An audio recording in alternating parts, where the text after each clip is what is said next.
Bem-vinda e bem-vindo a mais um episódio do IBRAC 360, o podcast sobre temas de fronteira oferecido pelo IBRAC. Neste programa, entrevistamos grandes especialistas a fim de tratar de questões controversas e tendências nas áreas de interesse do Instituto para ampliar os horizontes de nossos ouvintes. Caros ouvintes, dando continuidade aos episódios do programa IBRAC 360, da sexta temporada do IBRACast. O tema de hoje é assimetria de informações no mercado de câmbio e impactos regulatórios. Nosso convidado é João Manuel de Lima Júnior, que é professor da Universidade Federal do Recôncavo da Bahia, UFRB, é presidente da Comissão de Direito dos Mercados Financeiro e de Capitais do Instituto dos Advogados Brasileiros, IAB, doutor em Direito Empresarial pela UERJ, e mestre em Direito Econômico pela Faculdade de Direito da USP. Bem-vindo, João Manuel, é uma alegria tê-lo em nosso programa. Tenho certeza que teremos reflexões muito interessantes sobre o tema de hoje. Antes de passar aqui para a primeira pergunta, eu gostaria de contextualizar o tema que a gente trouxe no episódio de hoje. A gente vai tratar de uma típica falha de mercado, a assimetria de informação e seus impactos no mercado, especificamente o de câmbio, a partir de um caso concreto. Então, sobre esse caso concreto, eu gostaria de trazer alguns fatos em ordem cronológica. No dia 9 de julho de 2025, o dólar começou o dia cotado a R$ 5,46 e operava dentro da normalidade. Contudo, por volta das 13 horas e 30 minutos em Washington, uma operação bilionária entre 3 e 4 bilhões de dólares apostou na desvalorização do real. Pouco tempo depois, o presidente dos Estados Unidos, Donald Trump, fez sua primeira menção ao Brasil naquele dia e mais tarde anunciou tarifas de 50% sobre produtos brasileiros, fazendo o dólar disparar. Esse tipo de sequência, ou seja, uma operação atípica seguida de uma declaração de impacto direto no mercado, coloca questões sobre o possível uso de informação privilegiada e manipulação de mercado. Gostaria de ressaltar também que esse tema ele foi abordado pela jornalista Natuza Neri num episódio recente de seu podcast, o Assunto, cujo tópico era a investigação de um crime financeiro durante o anúncio do tarifaço de Trump. Aos ouvintes, vale escutar esse episódio. Bom, João, circunstâncias como essa me parecem que viabilizam a manipulação de câmbio. Então, dentro desse contexto, eu gostaria de ouvir a sua opinião sobre quais são as principais circunstâncias e condições que podem facilitar ou até mesmo viabilizar a manipulação do mercado de câmbio. E aí, considerando até esse contexto geopolítico, falando de política e econômico atual, como fatores como decisões sobre tarifas e políticas externas podem ser explorados para influenciar artificialmente o valor da moeda. E indo um pouco além, eu gostaria de te ouvir se existem precedentes em que essa conduta foi considerada como uma prática anticompetitiva. Com você, João. Tá. Muito obrigado, doutora Flávia e doutor Matheus. É uma alegria muito grande a gente estar aqui conversando, voltar a retomar o diálogo com a Flávia, que eu já conheço, ela tem a felicidade de conhecer há muitos anos, tá? E é um privilégio estar falando com vocês aqui no podcast do IBRAC, tá? No IBRACast. E vamos lá. Eu me lembro, antes de começar a falar, é bom lembrar de uma fala do nosso querido professor Newton De Luca, que ele dizia o seguinte: um especialista é alguém que tem a sua ignorância sobre o assunto muito bem organizada, tá? Então, eu vou tentar, vamos ver se eu consigo deixar a minha ignorância sobre todos esses temas aqui um pouco organizada, porque, de fato, as perguntas têm muitas camadas e acho que elas demandam respostas diferentes, dependendo se a gente está olhando no aspecto do relacionamento entre os estados, de condutas adotadas por participantes de mercados no mercado financeiro em geral ou no mercado de câmbio, ou se a gente está olhando da perspectiva dos reguladores. Acho que todas essas dimensões se imbricam e se misturam no âmbito das perguntas. Tá? Então, vamos lá. Primeira parte, né? Quais as condições podem facilitar ou viabilizar a manipulação do mercado de câmbio? A gente tem que primeiro pensar o seguinte. O mercado de câmbio é um dos 4 grandes subsegmentos, tá, do mercado financeiro. A gente tem lá mercado de câmbio, mercado de seguros, mercado de capitais e o mercado de previdência. Tá? E o câmbio, ele é também uma medida de valor da moeda dos países. As moedas nacionais, as moedas soberanas, ela tem 2 grandes medidas de valor. Uma medida interna, que é a taxa da inflação, e uma externa, que é a taxa de câmbio. A gente vê qual é o valor da moeda em decorrência em contraposição à atividade econômica, tá, nacional e em contexto de comparação com as outras economias no nosso mundo. Então, se a gente pensar que a gente tem um fator hoje muito importante no mundo, que talvez seja inédito, primeiro, tá? O funcionamento do mercado de capitais. A gente está falando aqui do mercado de capitais, que ele é um indicador acelerado da economia. A gente tem outros mercados que respondem de forma mais lenta às informações. Um grande exemplo é o setor imobiliário, que é um mercado que responde mais lentamente a mudanças conjunturais. O mercado de capitais e o mercado de câmbio, o mercado de seguros, por exemplo, são mercados que respondem de maneira mais rápida. Então, eles são muito sensíveis à volatilidade das informações, à volatilidade gerada por informações que são veiculadas. E a gente tem, então, um fator novo, tá? Que já não é mais tão novo, mas eu acho que se a gente for pensar na parte do ponto de vista da teoria, ele já pode ser considerado que é a influência da internet. Né?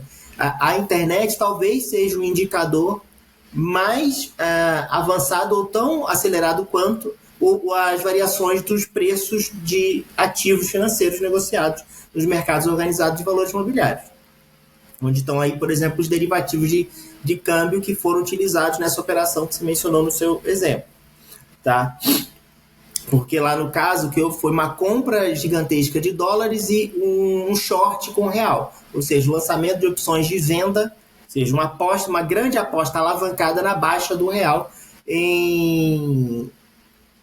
na sequência das tarifas que iriam ser anunciadas algumas horas depois daquela operação. E interessante, porque a operação que foi feita horas antes do anúncio das tarifas, ela foi desfeita imediatamente. Poucos segundos depois ela foi desfeita, o que até é um dos principais indícios de insider trading. Tá? E é importante porque a pergunta fala sobre manipulação, porém esse caso específico ele tem mais características de insider do que características de manipulação.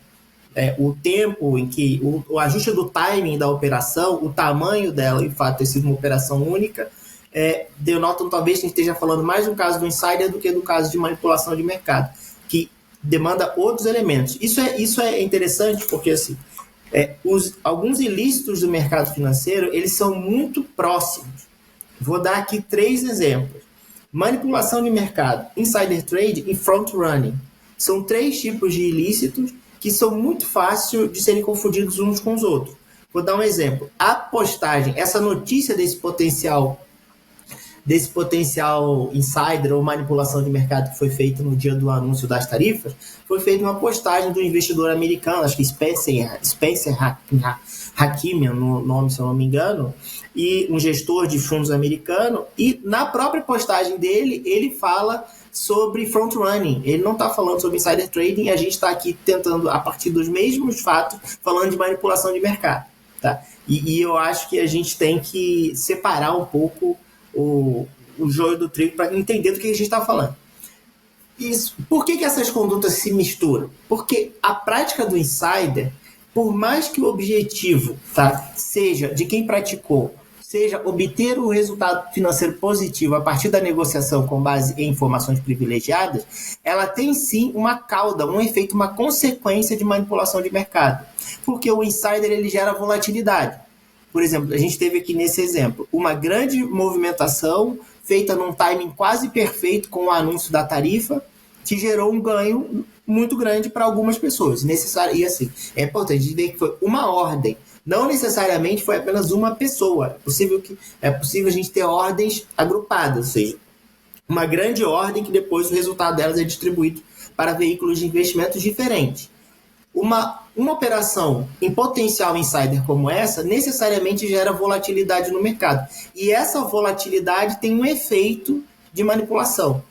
Mas, se a gente pensar numa hipótese de manipulação de mercado clássica, que é muito comum no mercado brasileiro, aí tem casos famosos no Brasil, é a famosa operação Zé com Zé, que é quando um grupo de participantes do mercado coordena entre si o lançamento de ordens de compra e venda para fazer a cotação de um determinado ativo subir, e a partir do momento em que subiu o tanto que é suficiente, eles vão e vendem para terceiros.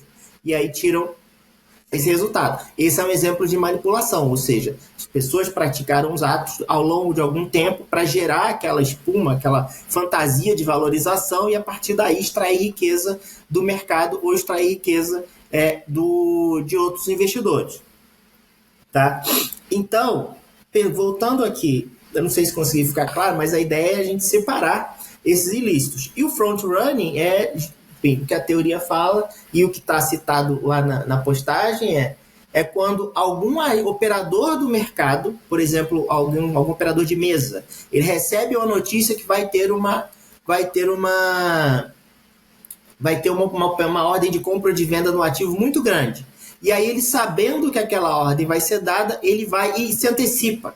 Tá? Ele, como agente fiduciário ali que está no relacionamento com o cliente e sujeito à regulação do mercado de capitais, ele vai lá e coloca uma ordem dele muito maior. E aí se antecipa a ordem que ele colocaria. Tá? Mas são muito, muito interrelacionadas esses três ilícitos e é bom a gente saber do que a gente está falando porque as consequências são diferentes.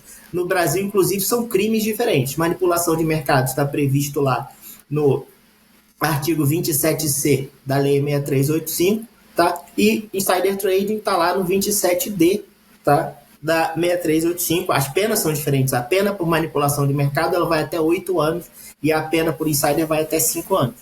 Tá? Então, vamos lá. Mas voltando aqui à pergunta, as principais circunstâncias e condições. Então, primeiro, a gente tem o impacto da internet, que é um agente novo. A gente teve um caso recente, aí, de alguns anos, o famoso caso GameStop, que foi considerado como manipulação de mercado, que foi um grande acordo entre pequenos investidores e hypado no YouTube e no Reddit, tá? Em que teve um efeito de manipulação de mercado, que aí gerou penalidades, tá? Um exemplo novo de como a internet pode ser usada para manipular mercados.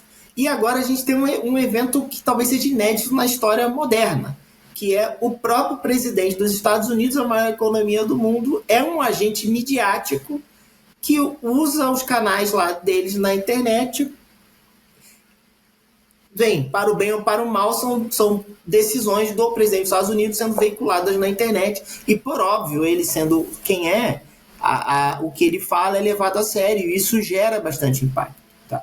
Isso é importante porque para que esses dois ilícitos, tanto o insider quanto a manipulação de mercado, sejam efetivos, eles aconteçam, depende muito da credibilidade de quem lançou uma determinada informação e de quem replicou aquela informação. Porque imagina só, se eu tenho vamos supor que eu seja um insider, eu tenho um volume pequeno, tá? E eu vou fazer uma operação pequena que não vai ser veiculada, eu não vou conseguir gerar volatilidade no mercado. Então, a materialidade do ilícito ela não vai se confirmar até que aquela notícia, até aquela minha operação feita com insider, seja replicada por um veículo.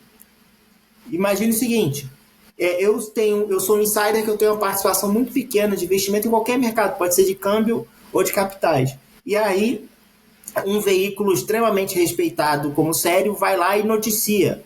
O IbraCast fala, o João acabou de fazer uma operação. Maravilha! Então todo mundo vai, não, o IbraCast é sério, o João é sério, então todo mundo corre atrás, gera o efeito manada. O efeito manada é que vai materializar o ilícito e que vai gerar essa volatilidade no mercado. Então, são fatores interessantes que a gente tem que considerar também. E no caso, a gente tem lá o presidente americano fica na internet tweetando o que vai fazer ou deixar de fazer, e isso gera sim, claro, uma volatilidade. No caso nosso aqui, a gente teve um timing quase perfeito de operações que foram feitas logo antes ou logo depois, né, dos anúncios dele. O que é importante ressaltar, não foi exclusividade do caso brasileiro. A gente teve operações suspeitas de insider quando ele anunciou tarifas para o México, para o Canadá, África do Sul. Vários outros anúncios do Trump são acompanhados de consequências diferentes aí que precisam ser analisadas no mercado de capitais. E isso a gente vai ver. Tá? Então, esse é o primeiro fato. A gente tem lá o presidente dos Estados Unidos, uma figura midiática, o peso da internet. Aí, isso pode viabilizar a manipulação. Tá? Passando aqui para a segunda pergunta, né? Como que o contexto político atual, com fatores como decisões sobre tarifas e políticas externas, podem ser explorados para influenciar artificialmente o valor da moeda? E aí eu acho muito interessante a gente pensar na palavra artificialmente que está aí na pergunta. Por quê? Porque, como eu falei lá atrás, o valor da moeda, da taxa de câmbio, deve refletir a atividade econômica nacional. Maravilha. E a comparação dela com outras moedas, com outras economias. Isso é importante. Por quê? Quando a gente pensa na esfera dos países, é possível que a política econômica, a política cambial de um determinado país seja no sentido de manter uma taxa de câmbio artificialmente, aí para mim, entre aspas, desvalorizada. Essa é uma crítica comum e já antiga ao câmbio chinês. Já há muitos anos que a política cambial da China ela é criticada porque a China tem uma taxa de câmbio artificialmente desvalorizada, justamente para não ter impacto negativo nas exportações chinesas, que são importantíssimas para o modelo econômico que eles seguem. Então, quando a gente fala em artificialmente, a gente tem que pensar, primeiro, artificialmente em relação a quê? Porque se a gente está falando, olha, de uma política econômica nacional, acho que talvez pode parecer artificial para nós, que estamos lá vendendo para eles que estão comprando, talvez não seja. Então, eu acho que é importante a gente pensar isso. Outra coisa diferente é quando a gente está pensando artificialmente em relação à manipulação de mercado. Porque aí a gente está falando, como foi lá no exemplo da operação Zé com Zé, a gente está falando do conluio, a participação de pessoas que se reúnem para fazer com que uma determinada cotação de um ativo financeiro, que pode ser uma operação de câmbio ou qualquer operação no mercado, ela não reflita de maneira fidedigna todas as informações disponíveis sobre aquele ativo. Tá? Que essa é uma ideia básica do funcionamento dos mercados, de que o preço do ativo, no caso aqui a gente está pensando em câmbio, a taxa de câmbio, deve refletir fidedignamente de maneira completa e confiável todas as informações disponíveis sobre aquele ativo. Toda vez que isso não acontece, a gente está falando de um preço artificial. É claro que existe uma diferença que é aceitável, tá? Entre as percepções sobre o valor, tá? Que está intrínseco ali em determinado preço público divulgado no mercado. Por exemplo, a gente pode ter analistas que acham que um determinado ativo está num patamar subavaliado ou sobreavaliado. Essas diferenças nas percepções a partir das informações amplamente divulgadas é normal, faz parte do processo de concorrência, tá, pelos melhores resultados no mercado de investimento. Agora, um conluio para que um determinado valor de um ativo não reflita essas informações, mas reflita algum outro fator secreto, no caso, uma informação não divulgada ou uma manipulação sendo praticada, aí a gente está falando de uma artificialidade que é ilícita e deve ser regulada, deve ser coibida. Tá? Eu acho que isso é importante. No caso aí, como política externa pode ser usada para influenciar, a gente viu agora em 2025. Por exemplo, no caso chinês de novo, o anúncio das tarifas contra a China pelo Trump lá em abril gerou a maior desvalorização do yuan em 17 anos. Tá? E algumas estimativas mostram que, se mantidas no médio e longo prazo, isso vale para o caso chinês, para o caso brasileiro, para qualquer país, que se, por exemplo, o impacto que as tarifas vão gerar nas exportações não conseguir ser, os países não conseguirem mitigá-lo, tá? Substituindo exportações para os Estados Unidos por exportações para os outros países, isso vai gerar no médio e longo prazo queda no crescimento dos países, queda no PIB. No caso chinês está estimado entre 1% e 1,5%. Tá? Esse aí é um ponto interessante. Aí, um outro dado curioso sim, consequência da gente viver no mundo que tem lá o Trump como presidente. Né? Eu acho muito interessante, porque desde a Segunda Guerra Mundial, que as tarifas o uso de tarifas vinha sendo, né, já estava meio relegado ao segundo plano como política no comércio internacional. Não tinha essa proeminência toda. E com o Trump, ele fez isso no primeiro governo dele, lá em 2018, e agora voltou com força total, aí desde o dia da liberação, lá o Liberation Day, que ele veio com aquela cartolina para anunciar as tarifas. Mas aí é uma coisa curiosa, porque pesquisando aqui para a gente conversar, eu vi que existe uma competição, parece, para identificar qual é a real intenção do Trump com as tarifas. Eu achei 6 hipóteses diferentes, isso é muito curioso. Não é?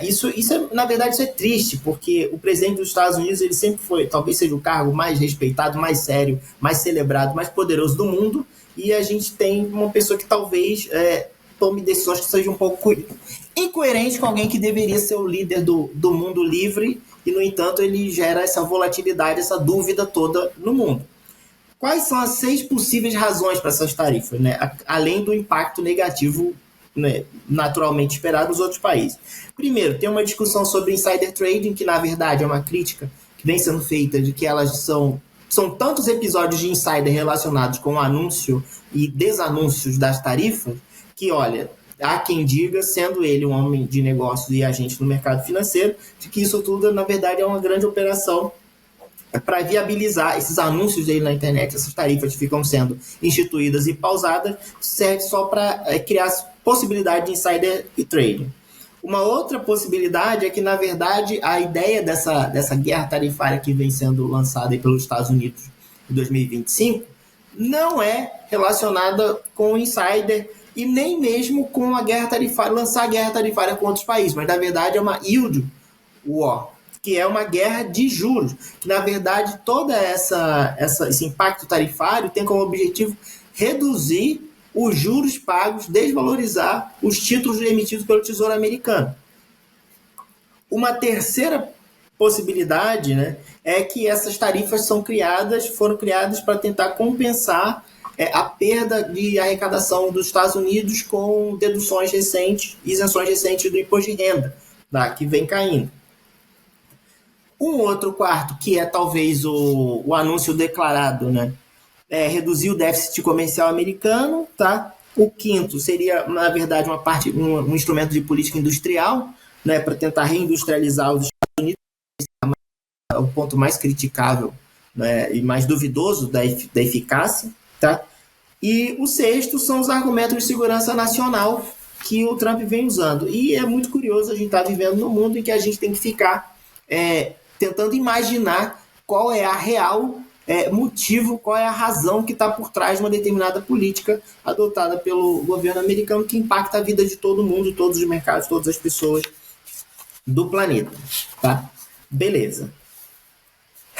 Então, eu acho que, tentei responder essa segunda pergunta, a segunda etapa aqui, de como as tarifas e as políticas externas podem ser exploradas para influenciar o valor da moeda, tá? Eu, pessoalmente, não acredito que as tarifas contra o Brasil foram lançadas para tentar impactar a cotação da moeda brasileira, e nem que o potencial insider que foi feito teve essa intenção. Se vai gerar essa consequência, e é interessante a gente tá falando isso aqui para quem gosta aí de direito da concorrência, porque a gente sabe que o argumento consequencialista ele é muito importante nessa área, e o consequencialismo ensina a gente a separar os efeitos das consequências, os objetivos buscados com determinadas medidas com aqueles efeitos que não eram, que eles foram corolários, mas não era a intenção principal. Tá? Beleza. A terceira pergunta era: existem precedentes em que essa conduta foi considerada como prática anticompetitiva? E aí, existem precedentes interessantes, tá, de condutas privadas utilizadas para tentar manipular o spread, tá, cobrado o spread obtido pelos bancos nas operações de compra e venda, tá, de moeda, o famoso cartel do câmbio. Tá? Esse cartel do câmbio, ele foi um caso que aconteceu aqui no Brasil em 2015, tá? Em que uma instituição financeira internacional que atua no Brasil comunicou ao CAD, tá, esse suposto colúrio, essa prática anticompetitiva, esse cartel do câmbio para coordenar as taxas de spread cobradas em operações de câmbio internacionais, mas aí o CAD entendeu que essas operações tinham um impactaram diretamente a economia brasileira e começou investigações, foram firmados TCCs, temos compromisso de cessação com 5 instituições e a partir das informações obtidas nessa investigação em 2005 foi iniciada uma investigação mais abrangente com o CAD, que terminou agora em 2025, essa investigação. A última notícia que eu tenho foi que em abril de 2025 a Superintendência Geral do CAD recomendou a condenação pelo cartel do câmbio de outras instituições financeiras, tá?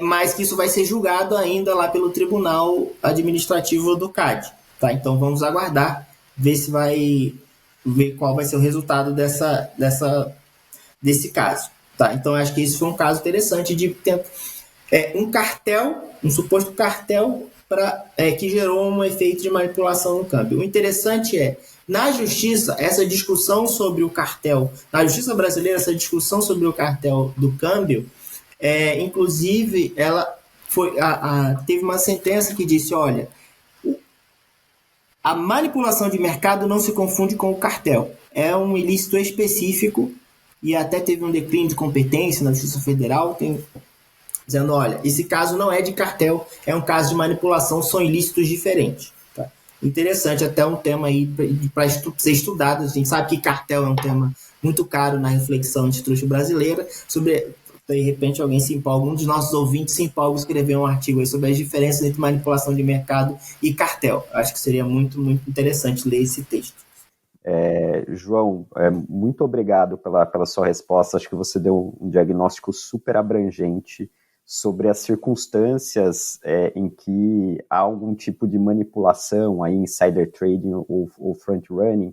E aí vem 2 pontos aqui que eu queria aprofundar contigo. Acho que o primeiro como é que as instituições elas agem para fiscalizar e identificar essas diferentes formas de interferência indevida nos mercados de câmbio. E como é que isso pode ser relacionado com movimentações atípicas e uso de informações sensíveis para benefício público ou privado? Como é que a gente consegue fazer essa correlação? Como é que as instituições conseguem fazer essa correlação? E aí, pensando nisso, como que é possível pensar em mecanismos para aprimorar esses sistemas de detecção e punição dessas condutas quando elas são consideradas ilícitas? Tá. Obrigado, Matheus, pela pergunta. Vou tentar ser mais conciso na resposta. Tá? Eu acho que a gente tem que pensar primeiro nas esferas que a gente está tratando, tá? Porque a gente tem algumas medidas que têm que ser tomadas pela instituição que detém a informação, tá? No caso aqui de uma política pública que vai ser feita, tá? É o setor público. No caso de uma informação que vai ser divulgada por um participante de mercado, por uma companhia aberta, por exemplo, tá? É a empresa, a instituição, tá? Uma outra esfera é a gente pensar nas medidas que devem ser tomadas pelos intermediários, tá?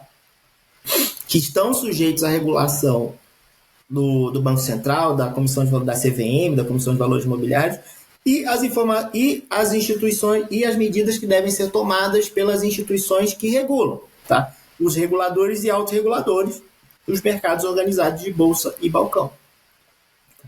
Primeiro, com relação ao dono da informação, no caso do setor privado, a estratégia mais amplamente utilizada são as famosíssimas Chinese Walls, as muralhas da China, tá?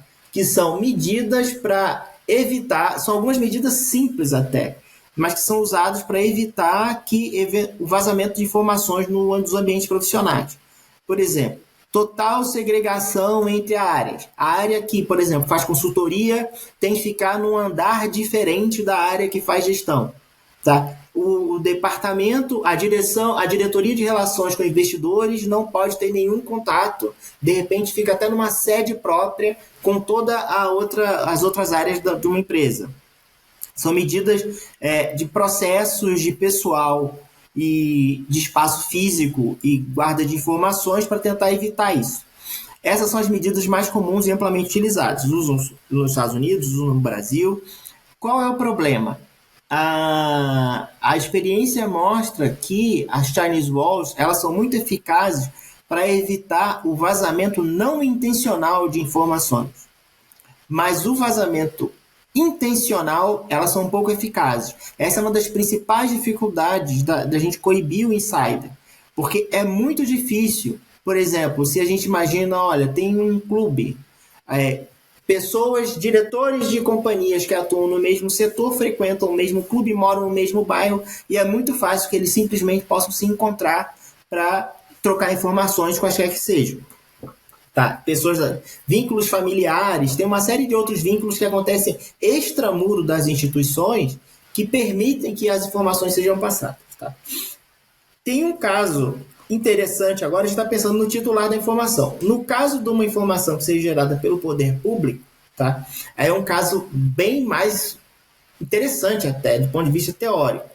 Porque, por exemplo, a postagem que foi feita lá no dia do anúncio das tarifas, lá pelo Spencer, sobre o potencial insider relacionado com o anúncio das tarifas contra o Brasil, ela termina lá com uma admoestação criticando a administração Trump, falando a administração mais corrupta, e são palavras dele, tá? Não são minhas, não. Ele termina lá, mais corrupta de todos os tempos, que parece, se houve um vazamento de informação, se houve um insider trading, isso só foi possível ou só foi realizado com o vazamento de informações do setor público.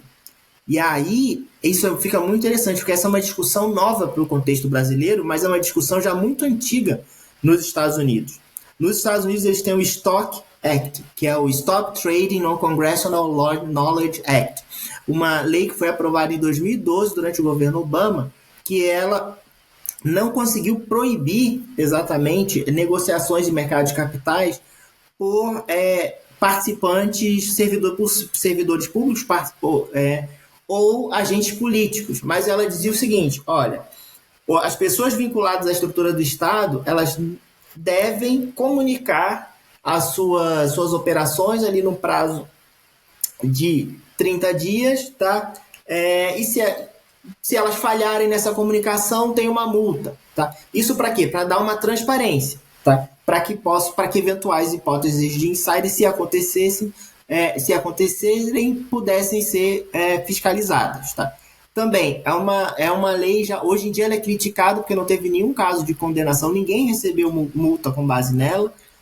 A gente tem na prática americana alguns possíveis casos de insider praticado por agentes públicos, alguns casos muito notórios até. Isso aconteceu ali no entorno da crise de 2008, isso aconteceu na pandemia da Covid, de que pessoas políticos e pessoas ali próximas que participavam, tá, das reuniões, sabendo, por exemplo, que as primeiras reuniões do governo americano sobre a real gravidade da pandemia, imediatamente saíram da reunião e teriam ido investir em ações de companhias do setor farmacêutico, por exemplo.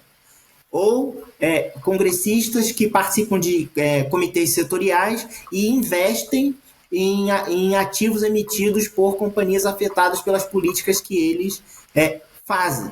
Tá? Então, investigação de insider trading envolvendo agentes públicos é um tema forte, é um debate muito grande lá na agenda americana e ainda pouquíssimo falado aqui no Brasil. No caso, a nossa lei, quando ela fala de insider, ela fala em qualquer pessoa, tá? Que pode eventualmente praticar um insider com base em informação privilegiada, pode cometer um insider. Mas a nossa leitura dessa expressão qualquer pessoa, como a gente segue a linha de que o insider só pode ser praticado por quem tem deveres fiduciários em relação ao titular da informação, diz que esse qualquer pessoa deve ser lido restritivamente. Tá? Então só pode ser aplicado ao insider primário ou ao insider secundário.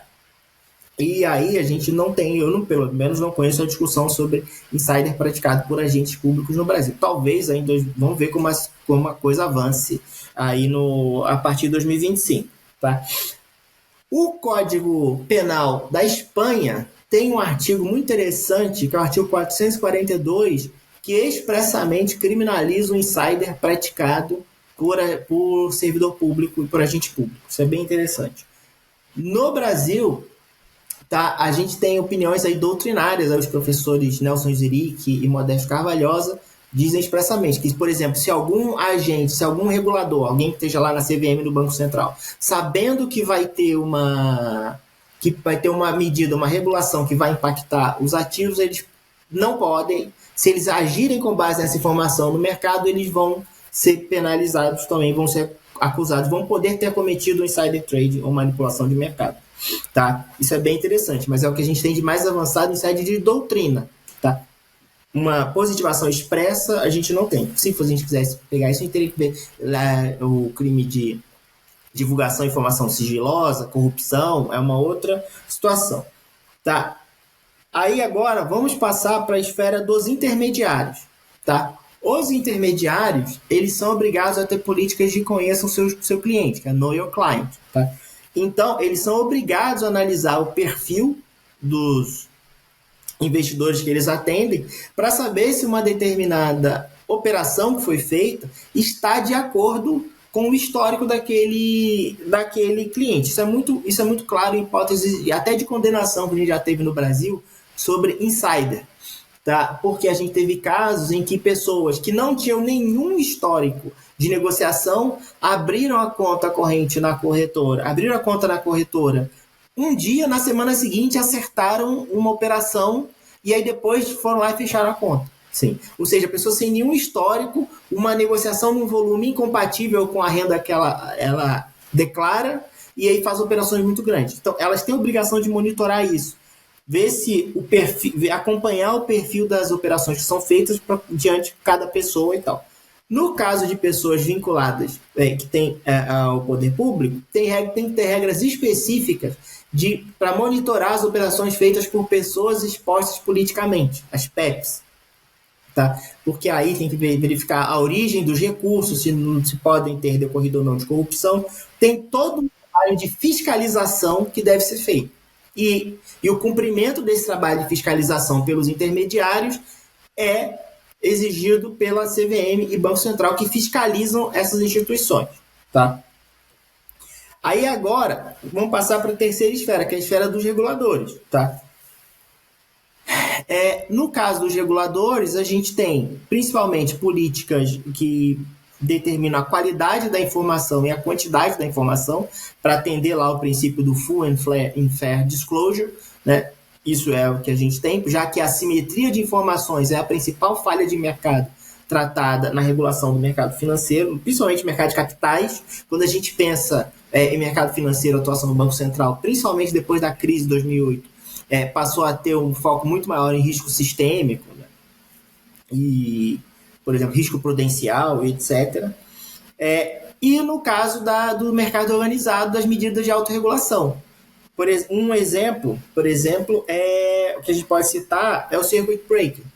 Por exemplo, se a gente tiver um caso de manipulação que gere uma desvalorização ou um movimento muito atípico de um determinado ativo ou funcionamento de um determinado mercado, é possível que isso acione algum mecanismo de proteção e que aquela negociação seja suspensa, a negociação de um determinado ativo seja suspensa por alguns minutos ou indeterminadamente, ou por tempo indeterminado, até que a volatilidade gerada por uma eventual manipulação seja sanada e o mercado volte ao normal.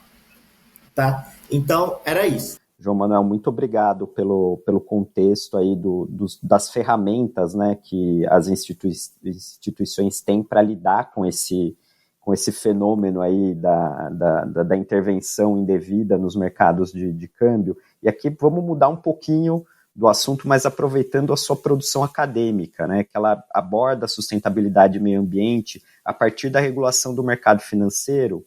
E aqui eu vou aproveitar para registrar aos ouvintes que o João Manuel é coautor de um livro sobre o tema, cujo título é Regulação Financeira e Sustentabilidade, Cooperação, Colaboração e Intersetorialidade entre o Sistema Financeiro e a Proteção Ambiental, da Juruá Editora. E aí, considerando esse seu repertório, a familiaridade com o tema, eu gostaria de trazer aqui um caso super recente no Brasil, super importante, envolvendo a moratória da soja, que vem sendo debatida em várias instâncias, seja judicial, legislativa e perante o CAD também. A moratória, de acordo com as pesquisas que vêm sendo divulgadas, é uma ferramenta que produziu resultados muito eficazes para a redução do desmatamento do bioma amazônico. Então, te pergunto, qual a sua opinião sobre os incentivos governamentais e regulação vigente em benefício da sustentabilidade e da redução do desmatamento? Como o Brasil está posicionado sobre esse tema? Tá, obrigado aí pela pergunta, só por trazer esse histórico, só lembrando, eu não sou coautor desse trabalho, eu sou o autor desse trabalho, foi a minha dissertação de mestrado, tá, lá na USP, até que eu tive a felicidade de ser contemporâneo da doutora Flávia, ela não sei quanto tempo tem, 15 anos, meu Deus. Então, vamos lá. Primeiro, é importante a gente dizer o seguinte, o Brasil... Falar que o Brasil anda bem em qualquer setor de regulação em combate ao desmatamento sim, é complicado e não é verdade. O Brasil está entre os 10 maiores emissores de carbono do mundo. E desses 10 países maiores emissores, o Brasil é o único cuja maioria das emissões vem de desmatamento. Tá? Todas as outras são emissões industriais. O Brasil, a gente queima. Tá. Então, vamos lá. Porém, do ponto de vista da regulação financeira, o Brasil ele é pioneiro. Inclusive, o Banco Central brasileiro foi a primeira autoridade monetária do mundo a ter uma regra obrigando as instituições financeiras a terem uma política de responsabilidade socioambiental. O Brasil teve uma época que foi o país que mais tinha bancos signatários aos princípios do Equador. Tá? A gente tem lá o Protocolo Verde, a gente tem várias iniciativas, tá? E alguns até uns leading cases aí, mundiais, de boas práticas de sustentabilidade ambiental no setor financeiro brasileiro. Essa foi até a minha grande surpresa, tá? Porque, como todo bom estudante do direito, eu estava lá na faculdade achando que o mundo estava errado e que eu ia estudar a responsabilidade civil dos bancos. E aí, fazendo pesquisa empírica, eu vi que não, que a gente está avançado nisso. Agora, infelizmente, esse avanço ainda não é suficiente para atingir o nível que a gente quer, que é desmatamento zero. Não precisa mais queimado, abrir novas áreas, já tem vários estudos que mostram isso, para a gente conseguir aumentar a produtividade da nossa agricultura, da nossa agropecuária, seja no setor da soja ou qualquer outra commodity que a gente venha a trabalhar. Simplesmente não tem necessidade. Tá? Aí, em relação à atuação do Banco Central, tá? Vamos lá. O Brasil, o Banco Central adotou lá em 2008 a Resolução 3545, tá? Que condicionava o crédito no bioma Amazônia, tá? A regularidade social ambiental, tá? Do tomador. Isso foi pioneiro também. Em 2021, tá? Essa obrigação que era específica para o bioma Amazônia, tá? Ela foi expandida para todo o crédito rural, abrangendo os 6 biomas brasileiros. Tá? A gente tem lá Pampa, o Pantanal, Mato Grosso, o Pampa, o Pantanal, Mata Atlântica, Amazônia, Cerrado e Caatinga. Tá? que já foi um avanço, mas ainda é insuficiente. Por quê? O Cerrado e a Caatinga são, principalmente o Cerrado, é o nosso bioma ainda mais devastado. A gente pensa muito em Amazônia, tá? Mas a gente tem que pensar mais no Cerrado. A Amazônia, ela gera muita pressão internacional sobre o Brasil, gera muita atenção. Mas a gente tem uma série de outros biomas que são muito afetados. O Pantanal, que é a maior planície alagada do planeta, e curiosamente é o menor bioma brasileiro, é o maior do mundo, é totalmente afetado por queimados e desmatamento. Isso é muito triste, tá? Então, a gente teve, atualmente, isso está na resolução CMN 5193, dizendo que o crédito rural em todos os biomas deve estar condicionado à regularidade social e ambiental. Então, eu vejo que o problema em relação à atuação financeira, tá, para tentar coibir o desmatamento, ele não está relacionado, ele está menos relacionado com a falta de instrumentos, ou a falta de lei e regulação. Ele está mais relacionado, a gente pode melhorar e muito no diálogo interinstitucional entre a autoridade monetária, entre o regulador do mercado financeiro, que é o Banco Central, e o IBAMA, que é o órgão federal responsável pela implementação da Política Nacional do Meio Ambiente. Tá? Vou dar aqui um exemplo.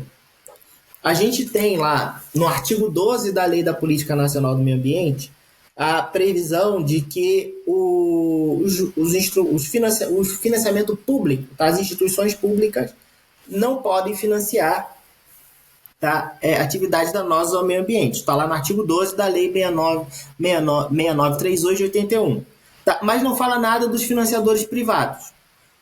O que a gente tem em relação aos financiadores privados é o parágrafo 3º do artigo 19 do Decreto 99274 de 90, que diz, tá, que toda vez que uma atividade for iniciada, tá, a etapa de instalação ou operação, antes da obtenção do licenciamento, que é o instrumento máximo que vai verificar a regularidade ambiental de qualquer atividade potencial ou efetivamente danosa ao meio ambiente no Brasil, seja ela de qualquer setor, seja silvicultura, agricultura, pecuária, indústria, qualquer comércio, varejo, qualquer atividade, tá? O diretor setorial do IBAMA deve notificar a entidade financiadora, seja ela pública ou privada, tá? Só que isso já é antigo, a gente está falando do decreto que regulamenta a Política Nacional do Meio Ambiente, que atualmente ele está vigente, ele é de 1990. E esse parágrafo, apesar de ele já existir há muito tempo, ele é muito pouco implementado, tá? A gente, às vezes, em conversas, em pesquisas com servidores, sejam do IBAMA ou sejam da regulação financeira, pessoas nem sabem que ele existe, e ele já existe há muito tempo. Então, talvez o que falte seja diálogo e cooperação entre essas duas áreas. Aí isso justifica o título do livro, que é Cooperação e Intersetorialidade, que é isso que falta. Tá?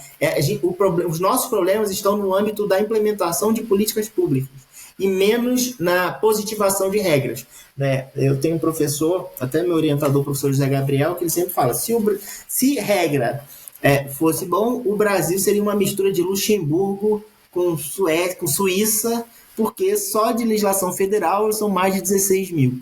Né? E, no entanto, acho que não é esse o nosso problema, o problema é a implementação. Tá? Então, eu acho que era isso. No caso, esse acordo da soja foi um acordo setorial que teve um observado impacto positivo para a redução do desmatamento, mas foi considerado como uma forma de cartel. Tá? Então, era isso. Essa decisão foi suspensa agora pela Justiça, o que é uma coisa boa, porque a gente tem que ver. Talvez seja um ponto interessante. Eu vou até perguntar aqui para vocês. Até que ponto um acordo setorial que seja benéfico para o interesse público precisa ou deve ser coibido? Não sei, essa é uma questão que talvez certamente a doutora Flávia e o doutor Matheus conhecem muito mais concorrência do que eu podem responder. Era isso. Obrigado.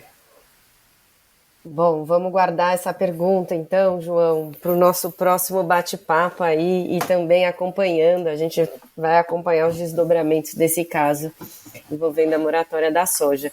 Mas nosso tempo aqui está encerrando e eu queria te agradecer muito por ter topado conversar conosco. Um prazer revê-lo, João. e acho que hoje eu aprendi bastante sobre um tema tão desafiador e tenho certeza que nossos ouvintes também aprenderam com você. Muito obrigada. Eu que agradeço, fico à disposição. Muito obrigado, João. Este foi mais um episódio do programa 360 do IBRAcast, o podcast do IBRAC, disponível no Spotify e no YouTube. Eu sou Flávia Chiquito, diretora de Relações Institucionais do IBRAC e responsável pelo IBRAcast. Agradecemos a equipe de edição e comunicação desse programa, Luciano Costa e Maria Dolores. Ficamos por aqui. Acompanhe o próximo episódio.